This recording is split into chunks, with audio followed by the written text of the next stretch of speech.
Oke, Sony FX30. Mari kita nyalakan. Jadi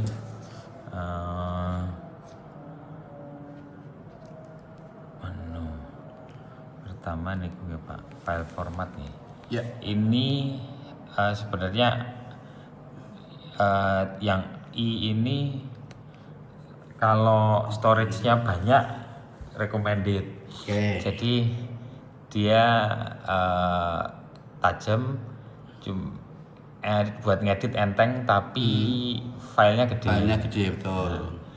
Ini yang DCI itu 17:9, Oke. tapi khusus 24 fps. Oke.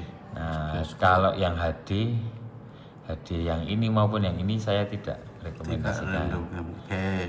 Nah, saya pribadi paling sering pakai yang HS. XAVC HS itu basicnya dia formatnya H265. Oke. Jadi untuk editing sebenarnya lebih berat. Ya. Cuman hanya 24 26. cuman filenya lebih kecil. Jadi kalau pakai yang XAVC HS itu 50 fps. Itu bitrate-nya paling rendah bisa segini, cuman 45 Mbps. Iya, oke. Sementara kalau pakai yang ini, yang XAVC X, Bawahnya itu lebih besar. ini 25 fps. Iya. Itu paling kecil 60. Nggih, bitrate-nya. Kualitasnya bisa disetarakan, cuman memang terus filenya lebih gede dikit yang ini. Apalagi kalau misalkan mau ke 50 fps pakai yang ini XAVCS itu H264, dia paling kecil 150. Ya. Jadi format paling kecilnya itu 3 kali lipat lebih dari yang XAVC HS. Itu padahal prosesnya hampir-hampir mirip ya, Pak? Nah, kalau saya HS itu kan lebih modern, kodeknya lebih efisien. Jadi biasanya saya cenderung menyarankan kalau buat sekolah itu mending yang ini aja, yang XAVC HS, yang paling rendah 45 Mbps itu udah oke banget tuh. Dan itu sudah 10 bit, walaupun masih 420 tapi sudah 10 bit. Jadi diedit agak berat, tapi paling enggak untuk penyimpanan enggak terlalu makan banyak penyimpanan storage. Berarti sebentar Pak, kembali ke file format dulu Pak, bentar. Nah ini. Oke. XAVC. Berarti disarankannya pakai yang XAVC HS 4K. Oke. Banyak kecil tapi nanti di editingnya agak berat. Karena dia pembacanya tidak frontal tapi ya long itu ya. Itu istilahnya. Long cop ya. Yang dua tadi juga long cop tuh Pak, kata Iya, tapi ini, kan yang XAVCS ini long cop tapi H264. Oh iya, ding, betul dalam 5 dia kodek yang ya istilahnya sudah agak ketinggalan. Nah, ini yang paling. Nah, misalnya Pak, misal pakai yang XAVCS I Intraframe itu, ya, dia paling misalkan 50p aja ini segini. Jadi 500 Mbps, 10 kali lipat lebih, 11 kali lipatnya yang tadi. Cuman kelebihannya dia ringan editing. Ringan, tapi buat mesin-mesin modern, maksudnya komputer asal menurut saya sudah i7, RAM-nya lumayan itu udah enak. Masih enak yang pakai kop masih enak enggak, Pak? Masih. Saya cuman pakai MacBook Air yang M1 generasi pertama itu. Saya selalu pakai XAVC HS 4K. Kadang 45 kalau untuk kerjaannya rodok penting banget saya naik ke 75. Tapi jarang banget sampai sini. Kalau serius banget kira-kira tayangnya nanti di layar lebar atau apa baru yang agak tinggi, tapi 100 naik ya. Menurut saya ini sudah sangat oke. Saran saya sih sebenarnya gini, dicoba aja Pak. Misalkan kapan-kapan pas slow gitu. Ini dicoba record terus scene yang sama terus dicoba pakai yang HD gitu. Terus nanti yang 4K itu diubah ke HD. Insya Allah masih lebih tajam daripada langsung HD. Iya. Nah, itu. Coba cek lagi Pak, movie setting Pak. Ya, sebentar. Sorry, Pak. Modenya SNG.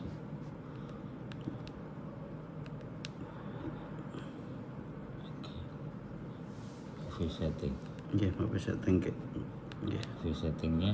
Oke. Nah, frame rate ini HS itu cuman bisa 50, nggak bisa 25. Berita gembiranya sih ini kalau untuk kebutuhan ya mungkin ada orang ngerasa wah nggak sinematik 50 halus banget gitu pergerakannya, tapi kalau untuk keperluan yang lebih general malah mending 50. Nanti kalau butuh slow mo masih bisa dijadiin 25. Kalau upload YouTube 50 kan juga gambarnya jadi lebih smooth juga.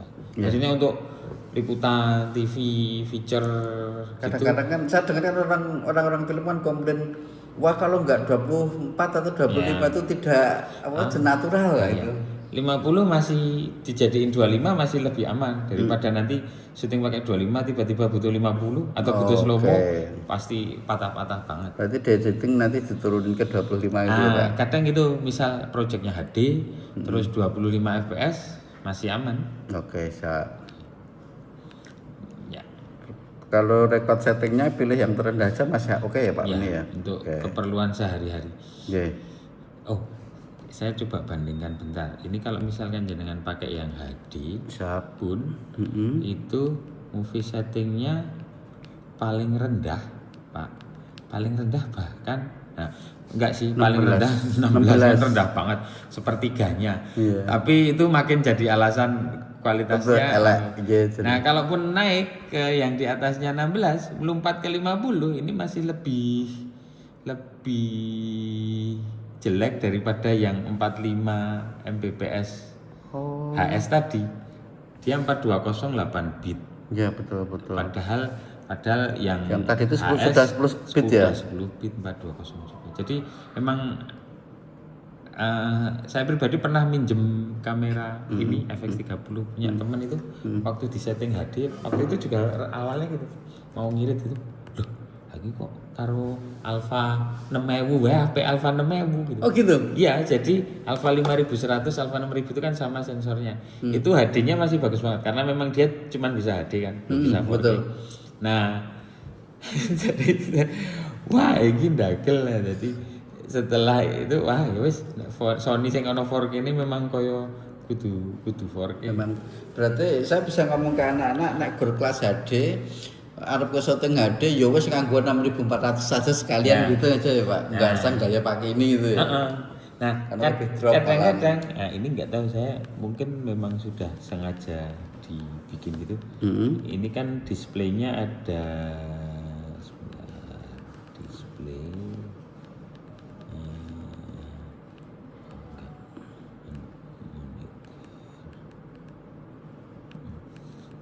kayaknya maksudnya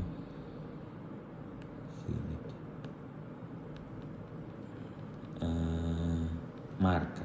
marker display. Markernya kan ini cuman apa aspeknya saya nggak tahu 9600 9 banding 16 kan. Betul. Itu mungkin yang pakai ini mau syuting buat konten vertikal. Terus ada safety zone-nya 90% atau misal 80% gitu. Ini malah enak Pak. Jadi misal kita syuting pakai 4K, terus framing kita pakai yang garis putih ini. Jadi kayak masih ada keleluasaan gitu loh.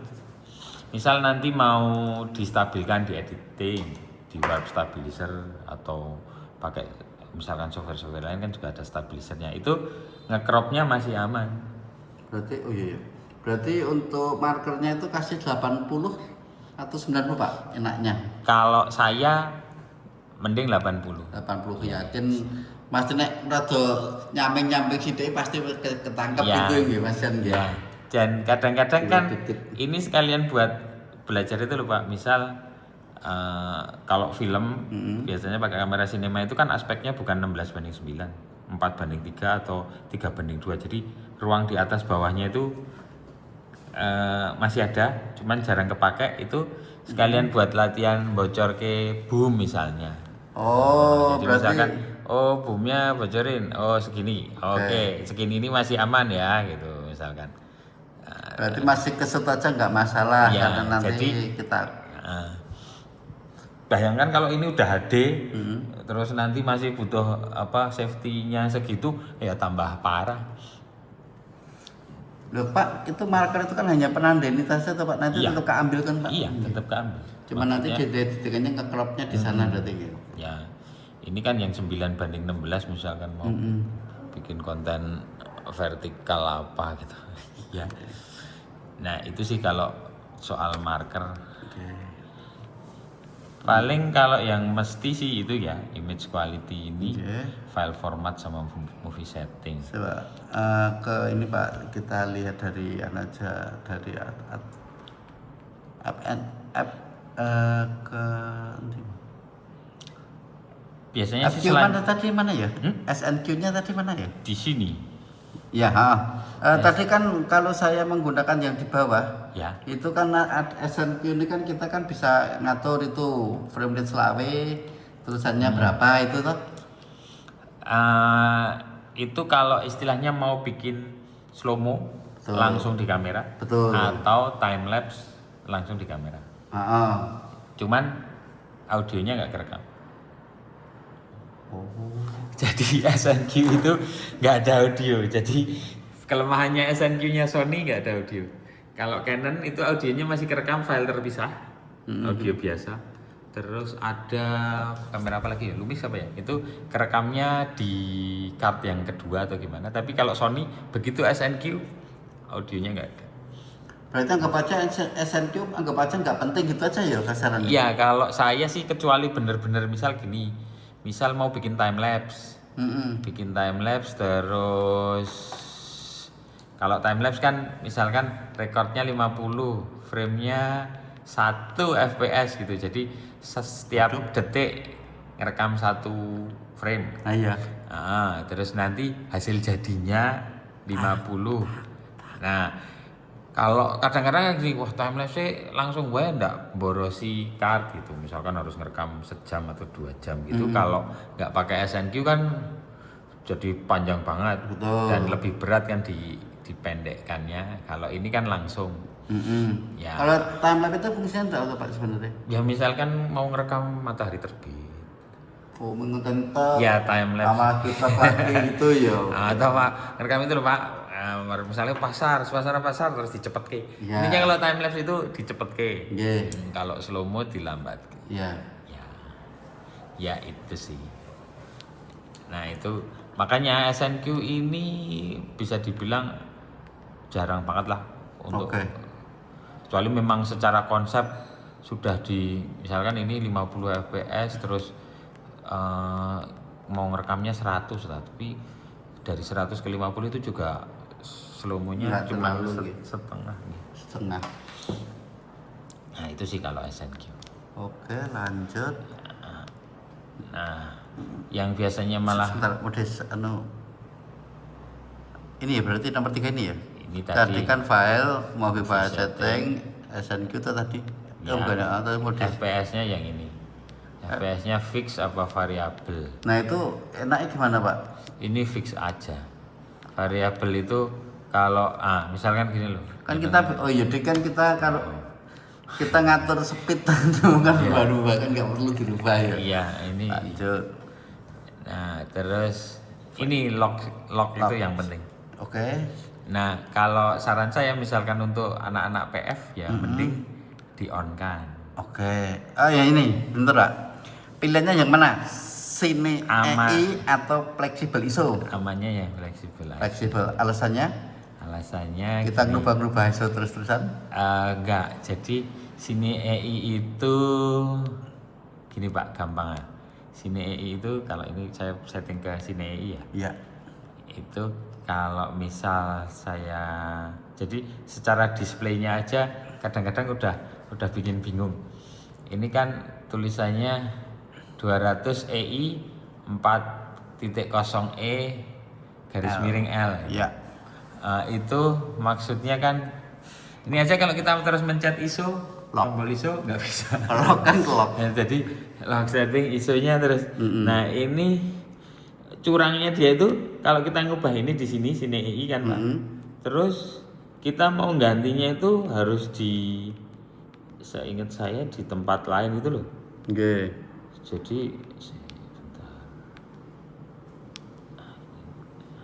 Saya pernah nyari ketemu boarding di itu tapi ya, jauh. exposure-nya ya tetap ini masuk ke exposure, jadi udah halaman yang berbeda. Tadi kan kita di halaman yang ini ya, Iya betul. yang halaman syuting. Nggih. Kalau nanti mau ngubah-ngubah itu jadi halaman syuting terus image quality, lock syutingnya di bawah sini AI, terus kita harus ke halaman exposure and color ini.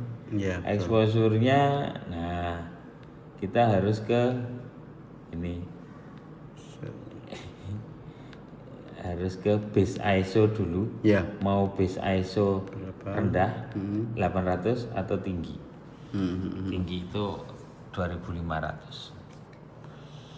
Maksimal tinggi 2000, standar 400 Gini, jadi kamera-kamera zaman sekarang itu kan enaknya dia punya native ISO-nya itu biasanya 2, sekarang bahkan Sony yang baru FX5 itu 3, Canon juga ada yang 3.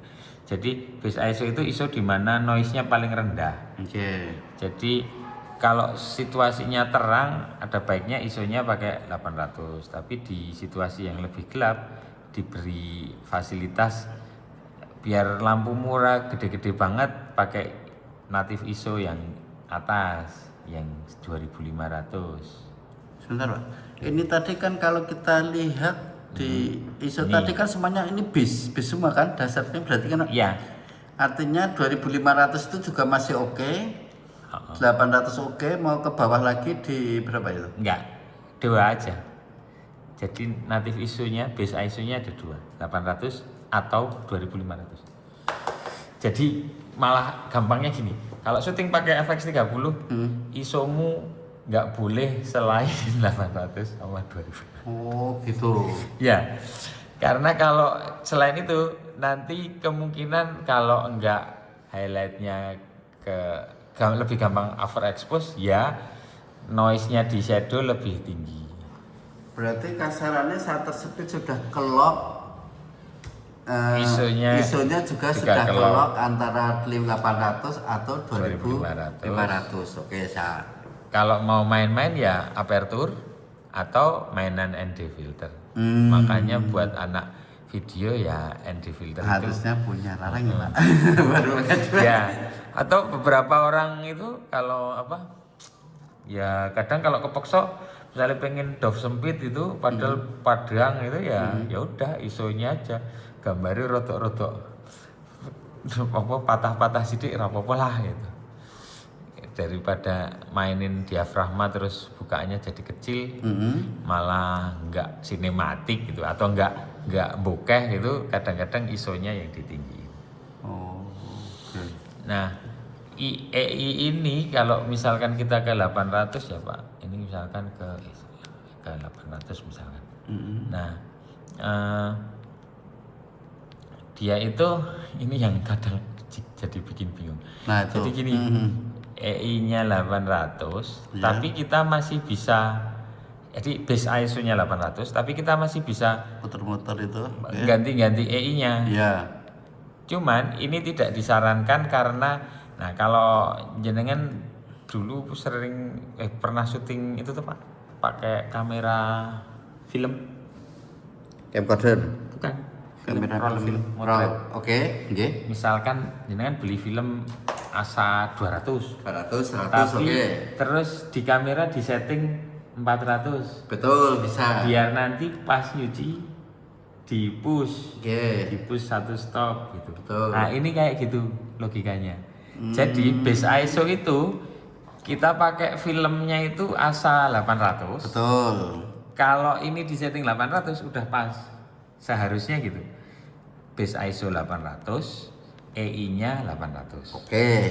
Kalau jenengan pengen misalnya, wah aku pengen biasanya kalau kita 800 terus di push jadi 1600 misalkan. Yeah. Itu kan kadang-kadang karena aku mau pengen motret nang bengi terus ben engko apa luweh agak lebih terang. lebih terang gitu. Tapi sebenarnya lebih terangnya itu kayak nge-push aja, jadi noise-nya Iya. pasti Noise-nya lebih kuat, iya. lebih besar.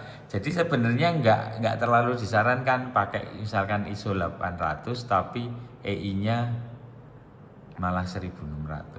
Kasarannya harusnya ya wis sama Iya, saja samakan gitu. aja. Atau ada juga yang seneng gini, ISO 800 tapi EI-nya dia taruh di 400 atau malah 200, 2 stop lebih rendah. Tujuannya biar waktu syuting itu ini kok isih peteng toh, kan kita kayak dikasih tahu kalau ISO-nya EI-nya 200 itu terus oh ini peteng ya, tambahin lampu ben padang. Padahal sebenarnya itu sudah terang. Ngerekamnya dia di ISO 800. Cuman tampilannya di ISO 200. EI itu gitu.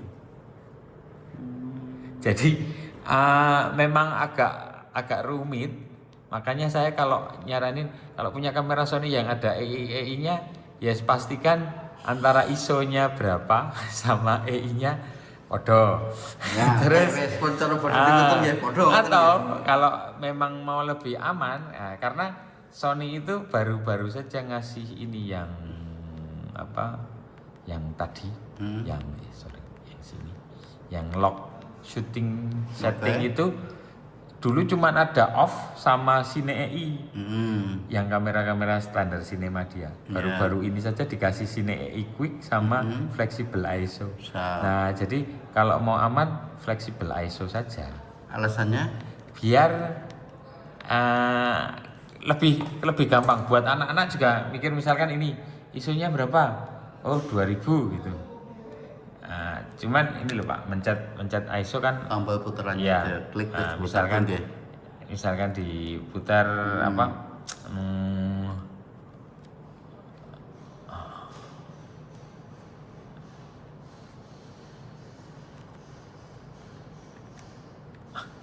Kok? Oh ISO ya. Nah ini Pak, ISO-nya itu ya sudah di situ ISO dan kita nggak bisa ganti-ganti karena yang nggak bisa ganti tadi itu bukan yang fleksibel Pak, yang bukan yang itu, yang apa? Yang sini sama aja. Jadi misalkan ini ISO berapa itu? ISO tab 2500 tapi ininya ada silangnya itu. Oh iya dia Jadi dia kayak apa ya? Kayak ya udah ISO-nya 2500. Kalau mau ganti masuknya nanti ke lewat menu tadi itu menu yang exposure color. Terus ini ISO-nya rubah di situ. Kalau di situ kita rubah 800 berarti otomatis nanti ya wis rampungnya 800 itu kan Pak.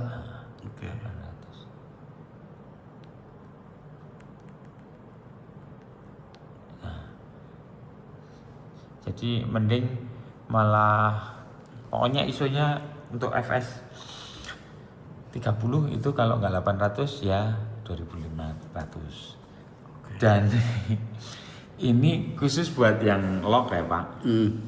Soalnya kalau misalkan syutingnya nggak lock, misalkan syutingnya untuk gambar jadi, gambar matang gitu, oh nggak usah lock, pakai gambar matang, off kan. Nah kalau off, base ISO-nya beda. Base ISO-nya itu 100 dan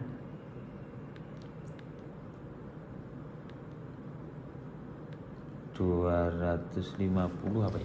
Catatnya dulu Pak, enggak lupa.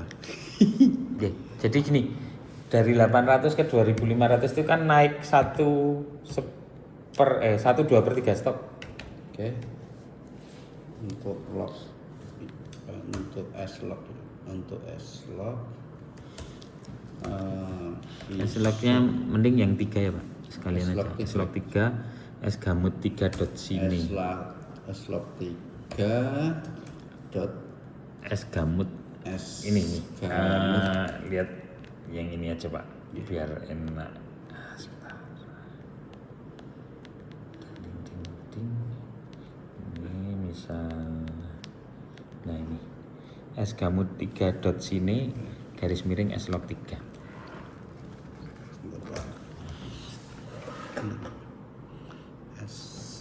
S strip gamut 3 sini. dot titik sini. Itu color gamutnya.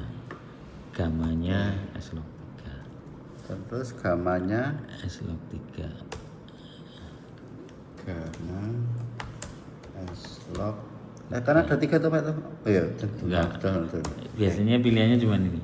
Dot sini apa yang enggak. Oke, Cuman berarti pilih yang disarankan yang dot sini. dot sini. Oke. Nah, untuk yang ini base ISO-nya 800 atau 2500. Base ISO 800 atau 2500. Oke. Kalau yang apa jenenge? Yang gambar jadi gambar mateng apa jenenge? Ya, Mateng. Ngerti kok ya Yang- gambar mateng, gambar yang jadi. enggak lock. Nah, enggak lock itu ISO-nya 100 250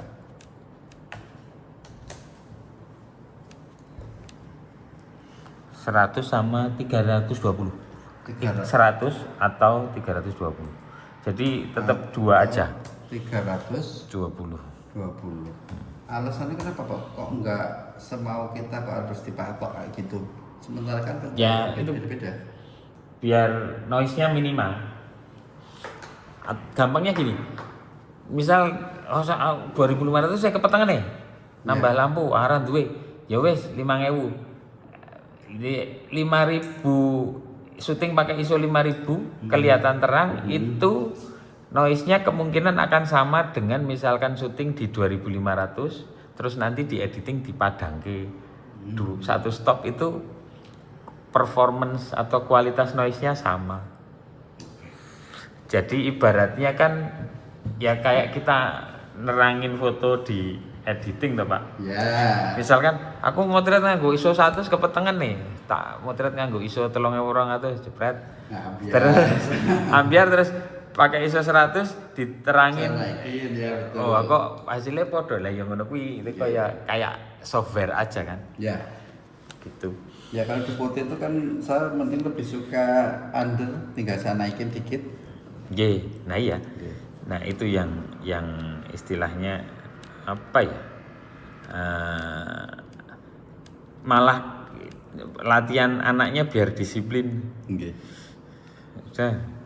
Kadang-kadang kalau ini Pak, yang kamera-kamera tertentu yang natif ISO-nya 800 sama 12800 itu kalau salah kedaden itu syutingnya ISO-nya piro? 12.800 dhuwur banget.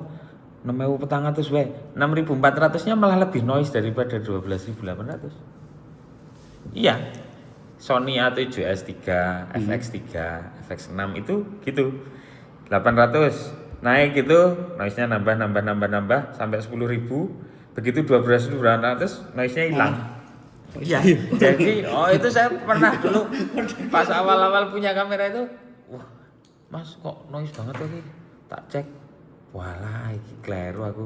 Ternyata nek ISO-nya nanggung malah gitu. Jadi itu tadi misalkan syuting, Pak, ini kegelapan ya dinaikin ISO-nya. Terus dia naiknya cuman 1600 gitu atau 2000 gitu. Malah noise-nya lebih parah daripada 2500. Jadi sisan. Sisan wae munggah nang 2500. Siap. Nah, kalau ternyata masih agak gelap terus dinaikkan sampai 3200 ya nggak apa-apa lah dikit gitu. Tapi itu tadi yang sering bikin jebakan itu kalau ISO nanggung. Itu berarti khusus nggone Sony nggih atau Canon juga? Canon akhir-akhir ini ngeluarin juga. Jadi base ISO itu harus benar-benar diperhatikan. Okay. Base ISO-nya berapa biar itu tadi nggak salah kedaten. Berarti anggap aja ya kasarannya saya ngajar ke anak berarti misalkan coba gini Pak, kalau misalkan kan ada di ruang terang dan gelap, Ya. otomatis ketika terang saya gunakan yang 800 misalkan. Betul. Terus kemudian di gelap, kemudian saya rubah lagi gitu, Ya. berarti nggak masalah kan saya rubah ke Ya, betul. 2500 itu aja toh Memang kasarannya. gitu. Gampangnya gitu. Padang 800, rotok peteng 2500. Kadang-kadang Pak, kalau yang FX3 FX6 itu di tempat terang pun kadang saya pakai Masih 12.800. Karena kalau ISO bawah itu nanggung itu loh. Nggih. Rotok peteng toh. Nggih. Padang kesisan tapi ND-nya main. Ada ini main ya betul. Itu berarti nanti setiap jenis kamera nanti settingannya beda semua nggih. Nanti ISO-nya nggih berarti nggih. Bisa banget beda. Jadi Canon itu kebanyakan native ISO-nya di 800 sama 6400. Sony yang seri-seri ini APS-C gini 800 sama 2500 atau nanggung. Maksudnya jaraknya kan sebenarnya nggak terlalu jauh. Cuman yang FX3 FX6 itu jaraknya malah jauh banget, 4 stop lebih dikit. Kalau yang Sony 6400 itu Pak, base-nya ISO-nya berapa? Belum ada. Belum ada Jadi itu ya? FX30 itu sensornya sama kayak Alpha 6700. Sama kayak ZV-E10 Mark II. Itu native ISO-nya itu 800 sama 2500. Makanya ini jadi sesuatu yang memang kalau nggak tahu jadi ya saya ini kan pengalaman. harus, ini kan nggak bisa kita pelajari neng cari-cari bahan ini harus ke orangnya nih.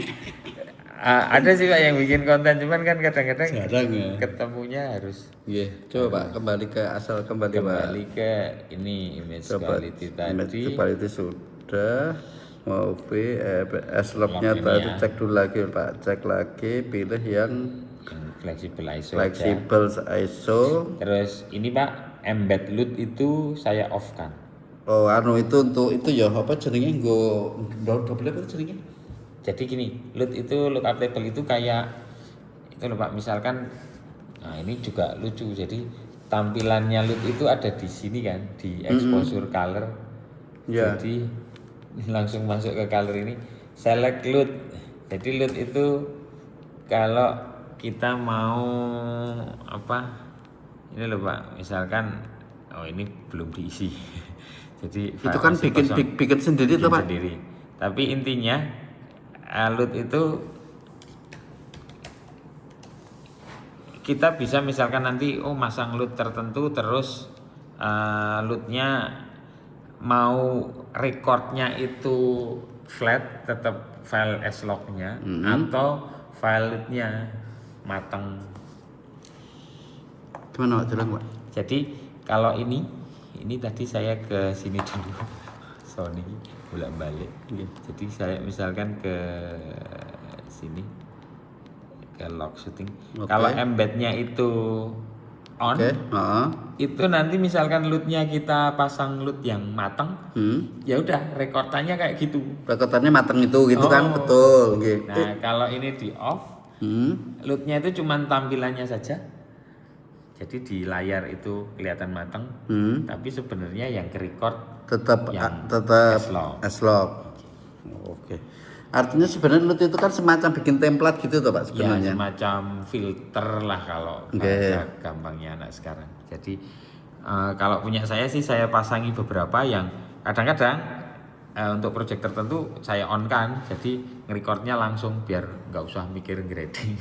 Berarti kan itu kan saya pilih yang memang kita kan pilih LUT 1, 2, 3 itu misalkan. Nah, itu saya pilih itu terus kita on kan otomatis fungsinya yang tadi. Tapi langsung ke record loh Pak. Nah, iya. Oke. Artinya ketika saya shoot berarti kan langsung record dengan model Dengan LUT pilihan tadi itu kan intinya. Langsung, Oke, berarti kan S-log yang kita atur itu kan nggak kepake.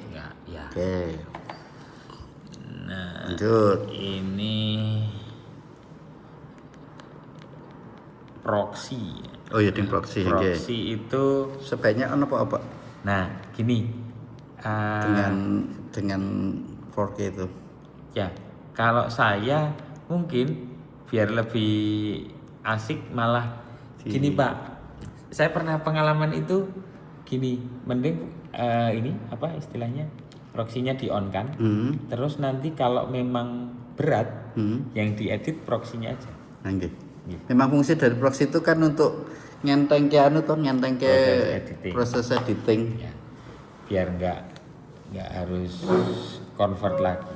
Kan sebenarnya workflow-nya proxy itu harusnya di software editingnya sih.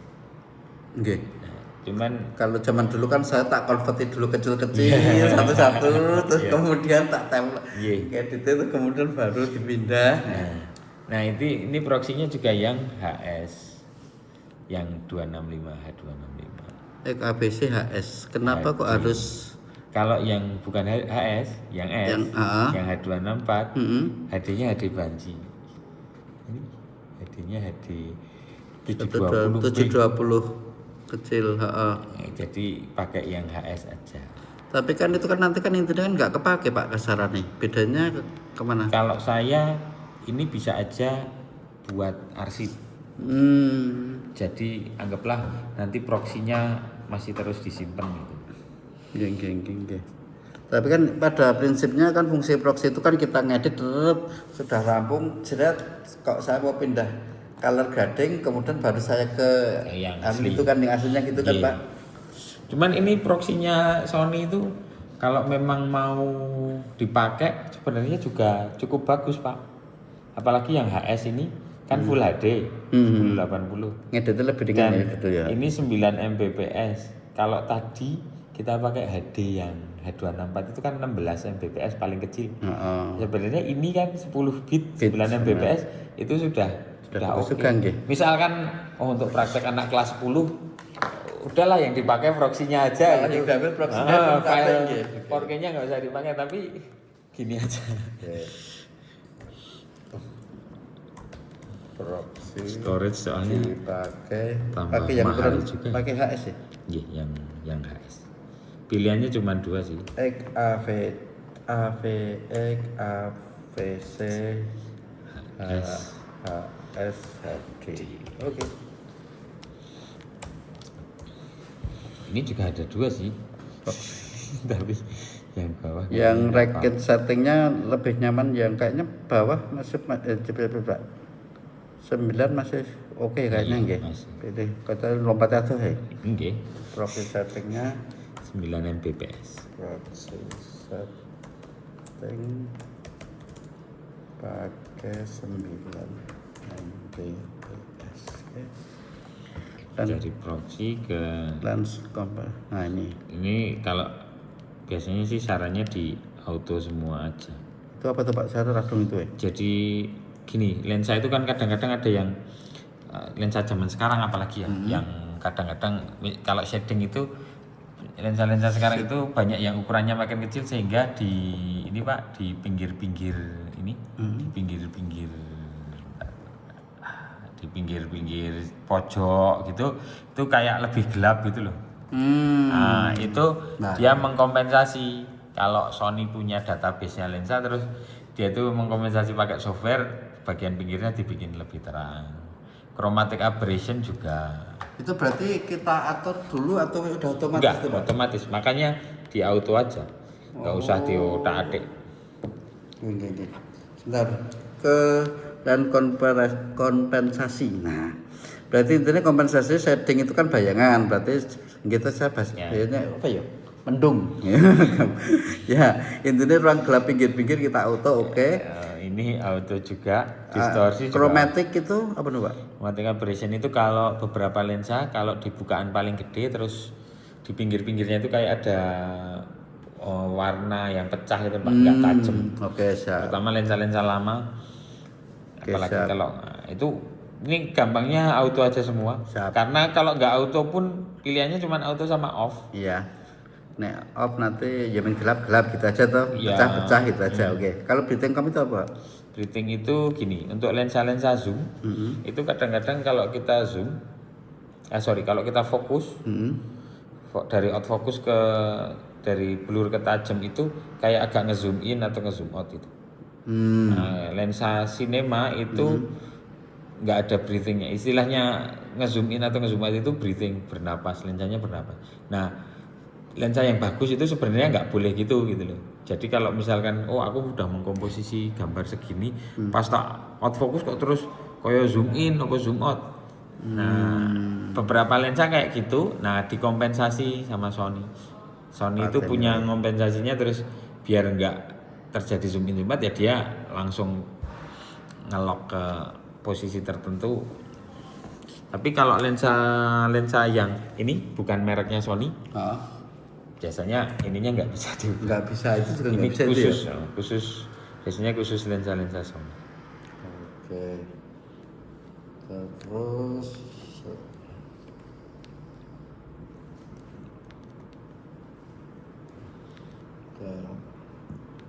saya tidak lali, sebaiknya saya rekam menit